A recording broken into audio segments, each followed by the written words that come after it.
प्रवीण, कसा आहेस रे? तुझं खूप खूप अभिनंदन रे. देऊळ बंद 2 ने महाराष्ट्रभर प्रचंड प्रेम मिळवलं. इकडे आम्ही सुद्धा तुझा सिनेमा पाहिला. मी, विलासराव, गोपीनाथ आणि आपले आबा सुद्धा होते. सगळ्यांनी तुझं कौतुक केलं रे बघ. आज तुझ्याशी बोलायचं कारण म्हणजे तू इच्छा बोलून दाखवलीस की तुला माझ्या आयुष्यावर एक चित्रपट तयार करायचा आहे. या बाबतीत तुझं पार्थशी बोलणं झालंच आहे.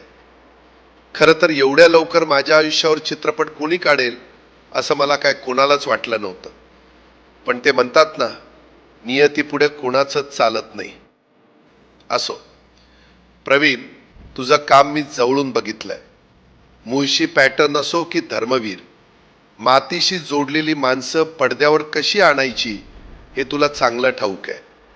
तुझ्या लेखनात आणि दिग्दर्शनात ती ताकद आहे की तू अख्ख्या महाराष्ट्राला हलवू शकतोस, त्यांच्या डोळ्यात पाणी आणू शकतोस.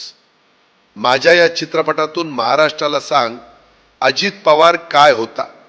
हो, लोक बोलायचे दादा कडक होते, शिस्तीचे होते, पण दादांच्या त्या कडक असण्यामागचं कारण लोकांना समजू दे. अधिकाऱ्यांवर ओरडणारा दादा लोकांना दिसला, पण तो ओरडत होता कारण गरिबाची फाईल मंत्रालयात धूळ खाऊन पडून राहू नये. ती फाईल वेळेत मार्गी लागून जनतेची कामं झालीच पाहिजेत, ही त्यामागची खरी तळमळ आणि ती धडपड काय होती हे तू महाराष्ट्रासमोर आण. पहाटे 5 वाजता लोकांच्या सुखदुःखासाठी हजर राहणारा लोकप्रतिनिधी कसा असतो हे लोकांना समजू दे. आणि प्रवीण, राजकारणाच्या पलीकडला अजित पवार काय होता हे लोकांना सांग.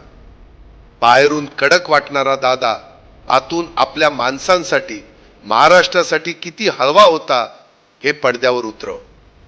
प्रवीण, जबाबदारी मोठी आहे, पण तुझ्यावर माझा पूर्ण विश्वास आहे. चित्रपट असा कर की दादाला महाराष्ट्र लक्षात ठेवे. चल, कामाला लाग. काळजी घे, मी आहेच तुझ्या पाठीशी. माझा